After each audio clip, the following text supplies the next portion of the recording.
Hello guys, আমি আজকে একটা স্পেশাল দিন ব্লগ করতে চলেছি। সেটা হচ্ছে রথযাত্রা 2022। তো আমি এখান থেকে বেরোবো। এখান থেকে আমি যেখানটা যাব হচ্ছে মাহেশের রথ। তো 626 বছরে পা দিচ্ছে এই রথ। লাস্ট 2 ইয়ার্স হয়নি, করোনার জন্য রথ টান হয়নি। এবার এটা একদম এলাহি ব্যাপার। আমি শ্রীরামপুরে থাকাকালীন হয়তো রথ টান কোনোদিনও যাইনি, কারণ মারাত্মক ভিড় হয়, 1.5-2 লাখ মতো লোক হয়। এবার এইবার আমি ফার্স্ট টাইম যাবো, আর সেটা আমি ব্লগ করব, সেই জন্যই আমি আরও যাচ্ছি। তো রথের মেলাটাও ঘুরবো, প্লাস রথ টানটাও দেখবো। তো আমার সাথে আমার বোন যাবে, কারণ ওখানে ভিড়ের মধ্যে সত্যি মানে সামলানো খুব কঠিন হয়ে পড়ে। তো মনের জোর নিয়ে বেরোবো, দেখা যাক কত লোকজন এসছে, কারণ 2 বছর পর হচ্ছে। সত্যি খুব মানে আনন্দের ব্যাপার। বিভিন্ন দূর দূর থেকে লোকজন আসে কাতারে কাতারে। তো আমি সেই জায়গাটা পুরোপুরি তুলে দেখানোর চেষ্টা করব। তো আমার কিছু বলবো না, যাওয়া যাক সেখানে।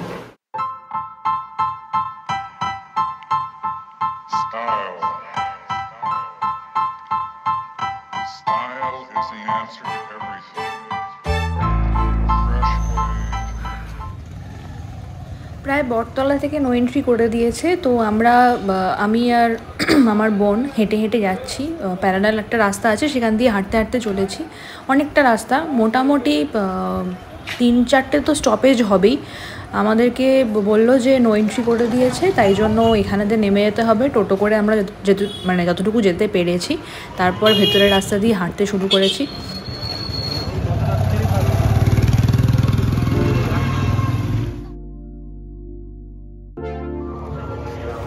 অনেকটা এগিয়ে গিয়ে মেন রোডে মানে জিটি রোডে এসে পড়লাম। এখান থেকে অলরেডি ব্যারিকেড করে দিয়েছে, আর কাতারে কাতারে লোক যাচ্ছে। তো পিছন দিকটাতে একটু হালকা হালকা ছিল, সামনের দিকে আরও অনেক ভিড় মানে বাড়ছে। যত আমরা রথের দিকে এগোচ্ছি তত ভিড় বাড়ছে।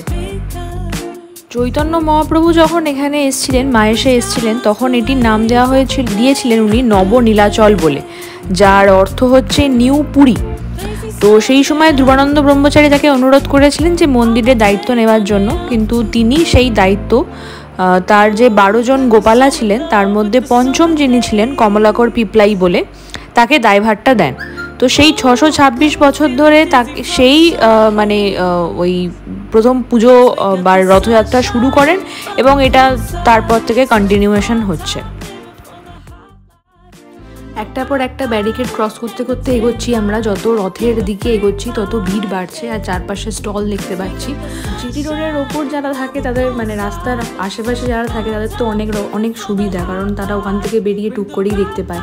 বা উঁচু বিল্ডিং বা ফ্ল্যাট যেগুলো রয়েছে সেখান থেকে তো খুব সহজেই মানে পুরো রথ টানটাই দেখতে পাওয়া যায়। তো ওই বাড়িগুলোতে খুব ভিড় হয়, ওই বাড়িতে আশেপাশের লোকজনরা জড়ো হয়ে যায়। যত মানে কনস্ট্রাক্টেড আর আন্ডার কনস্ট্রাক্টেড বিল্ডিং আছে ওখানেতে, সব জায়গাতেই মোটামুটি লোকজন উঠে পড়েছে। আমার আগের ভিডিও যেটা শ্রীরামপুর ব্লগ নিয়ে করেছিলাম, সেখানেতে মায়ের সম্পর্কে কিছুটা বলেছিলাম, যেখানেতে ধ্রুবানন্দ ব্রহ্মচারী স্বপ্নাদেশ পেয়ে জগন্নাথ বলরাম সুভদ্রা নির্মাণ করেছিলেন এখানেতে নিম গাছের গুঁড়ি দিয়ে 1396 সালে। তো পরবর্তীকালে শ্রী চৈতন্য মহাপ্রভু পুরী থেকে এখানে আসেন, এবং এখানে এসে জগন্নাথ দেবের মন্দির দেখেন, তিনি জ্ঞান হারান, আর এখানেই সমাধিস্থ হন। রথযাত্রার আগে রথের আগের পূর্ণিমাতে জগন্নাথ বলরাম সুভদ্রাকে স্নান করানো হয় দুধ ও গঙ্গার জল দিয়ে। স্নান যাত্রার পরে কথিত আছে তাদের জ্বর হয়, এবং সেই সময়তে মন্দির বন্ধ থাকে। 3 জায়গা থেকে, আরামবাগ, গোঘাট আর ঘাটাল, এই 3 জায়গা থেকে ফিজিশিয়ান আসেন, যারা সেবা যত্ন করে সুস্থ করে তোলেন। পুরীর জগন্নাথ বলরাম সুভদ্রা কাঠামো 12 বছর পর পর বদল হয়, কিন্তু মাহেশের কাঠামো সেই কমলাকর পিপলাইয়ের বানানো থেকেই চলছে। স্নানযাত্রা 2 দিন পরে কাঠামো রং করা হয়। যারা রং করেন তারা সর্বাঙ্গ কাপড় দিয়ে ঢেকে বন্ধ ঘরে বিভিন্ন হার্বাল পিগমেন্টেড কালার দিয়ে রং করেন। এই 3 দিন যারা রং করেন তাদের নিরামিষ খেতে হয়, এবং মন্দির থেকে এক এক করে জগন্নাথ বলরাম সুভদ্রাকে নিয়ে আসা হচ্ছে রথে তোলার জন্য। তো স্নান যাত্রার পরে এবং রং করার পরে জগন্নাথ দেবকে একদম রাজার সাজে সাজানো হয়, আর তিনি অধিষ্ঠান করেন একদম রথের টপ ফ্লোরে। জগন্নাথ বলরাম সুভদ্রার সাথে আরও যারা যত পূজিত মূর্তি আছে সবাইকেই রথের এখানে নিয়ে আসা হচ্ছে।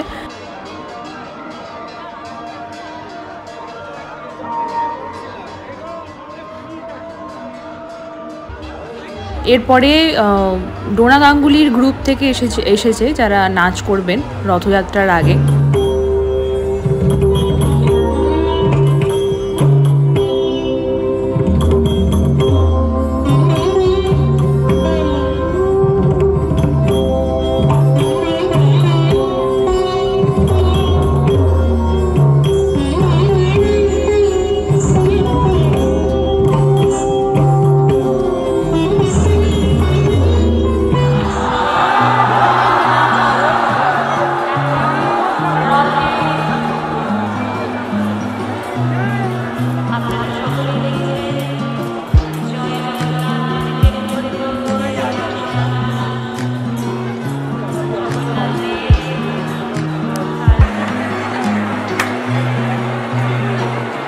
রাস্তার দুধারে আমরা ওয়েট করছি কখন শুরু হবে। এখন রথে তোলা হচ্ছে, সমস্ত জগন্নাথ বলরাম সুভদ্রাকে রথে তোলা হচ্ছে।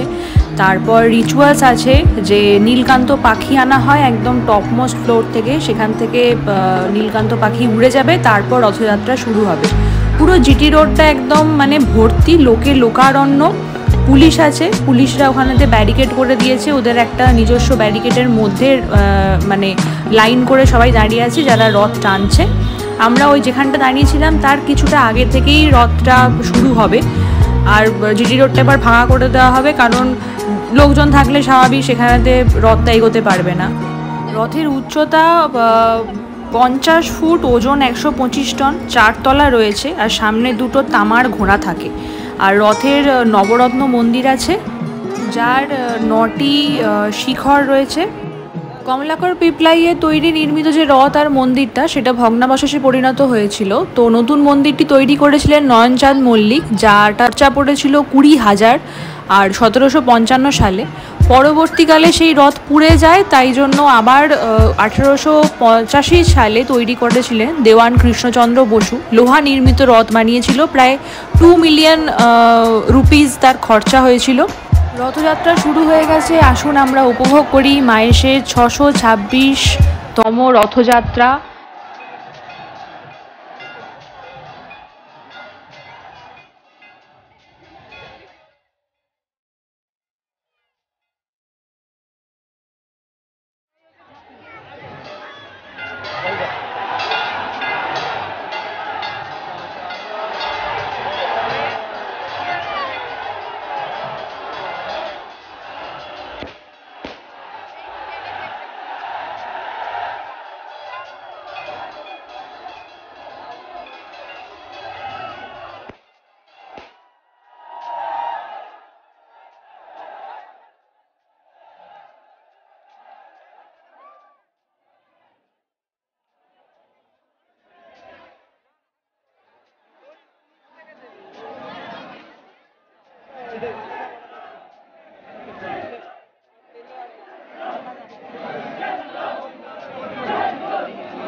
রথের সব থেকে ইন্টারেস্টিং পার্ট হচ্ছে রথের মেলা। ছোটোবেলা থেকে যেরকম আমাদের একটা মানে উত্তেজনা থাকতো যে রথের মেলাতে গিয়ে কী কী কিনবো, তখন খেলনা বাটি ছিল, তারপর আদার্স যা জিনিসপত্র, বেশিরভাগই খেলনাই কেনা হতো।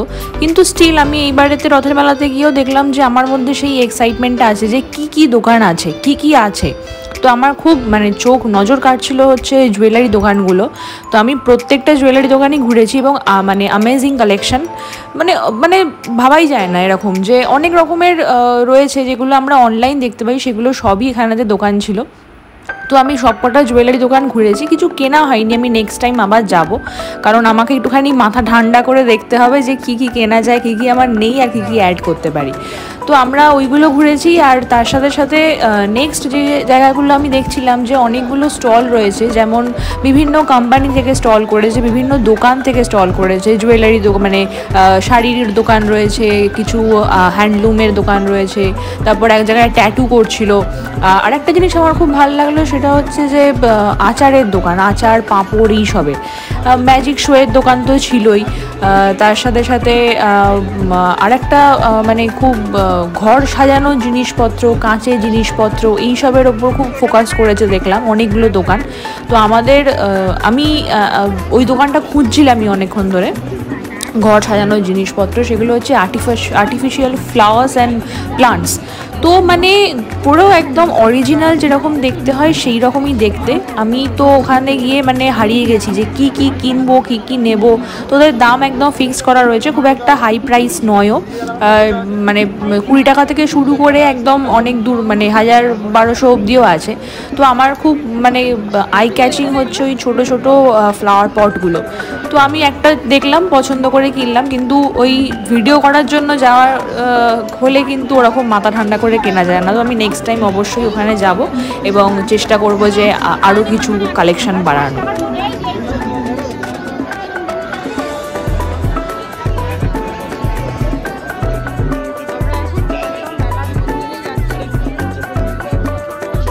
রথের পর যেহেতু আমরা মেলাতে ঢুকেছিলাম, তো অটোমেটিক্যালি সব রথের দেখার পর লোকজনরা ঢুকে পড়েছে ওখানেতে, আর প্রচণ্ড ভিড় ছিল, গিজগিজ করছে একদম। তো আমরা ঠিক করলাম যে এরপর একটুখানি জগন্নাথ মন্দিরটাও ঘুরে নেওয়া যাক, কারণ এখানে এসছি যখন কি সুন্দর করে সাজিয়েছে সেটা দেখে নিই। মেলার আর একদিকে এন্ট্রান্স করা হয়েছে, সেখানে সমস্ত রাইডগুলো ছিল আর তার সাথে ফুড স্টল ছিল। তো বড় হয়ে গেছি এখন, আর এই রাইডগুলোর খুব একটা মানে ইন্টারেস্ট থাকে না, কিন্তু তাও দেখছিলাম যে বাচ্চারা বেশিরভাগ বাবা মার সাথে সমস্ত কটা রাইডেই উঠছে। আমরা একটুখানি ওই পোর্শনটা ঘুরলাম, কারণ যা হয় দূর থেকে দেখলে ভালোই লাগে বেশ, যে বিভিন্ন রকমের রাইড। অনেকটা ছোটোবেলায় ফিরে যাই মনে হয়। ছোটোবেলায় এরকমভাবেই হয়তো লাইন দিয়ে দাঁড়িয়ে থাকতাম কোনো না কোনো রাইডে ওঠার জন্য, যেটাকে জয় রাইড বলে।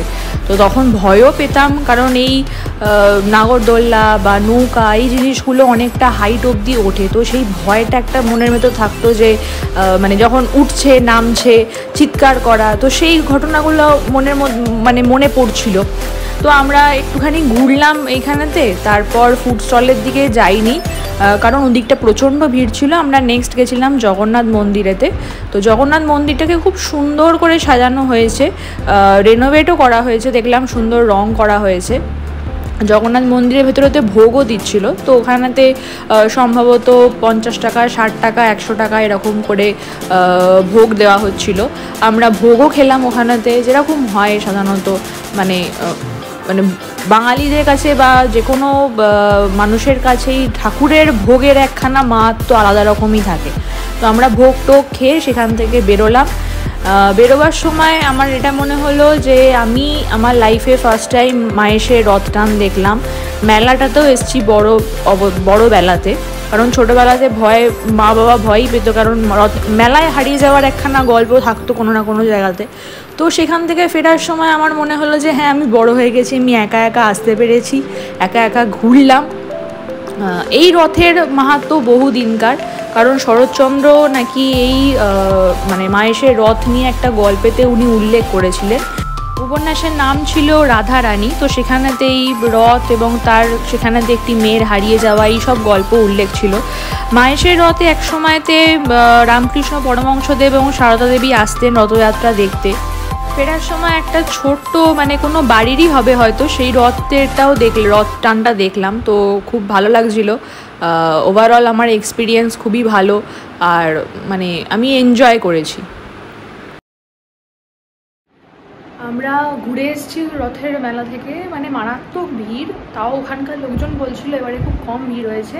ওখানেতে আমরা বেশিক্ষণ থাকিনি, কারণ মানে ধীরে ধীরে যতটা রথ টানটা শেষ হচ্ছে তারপরে লোকজনের ভিড় আরও বাড়ছে, আর মেলার মধ্যে লোকজন আরও বেড়ে যাচ্ছে।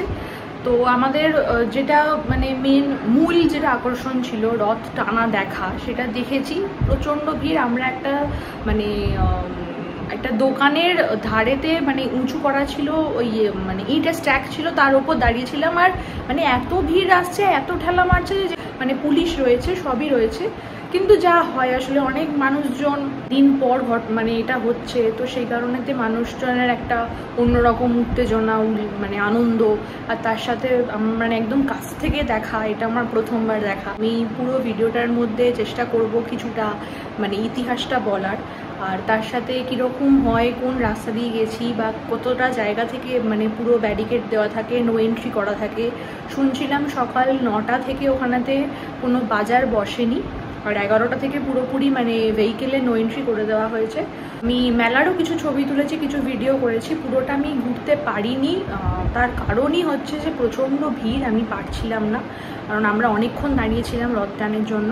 কেমন লাগলো অবশ্যই জানাবে, আর আমি চাইবো যে আমার কমেন্টে সবাই লিখুক আর কোথায় কোথায় এক্সপ্লোর করা উচিত, কোন কোন জায়গাগুলো এক্সপ্লোর করা উচিত, সবাই আমাকে একটুখানি কমেন্টে জানিও। আমি সেই মতো চেষ্টা করবো আরও অন্য জায়গায় যাওয়ার। তো like, share, comment and subscribe করতে ভুলবেন না। বাই।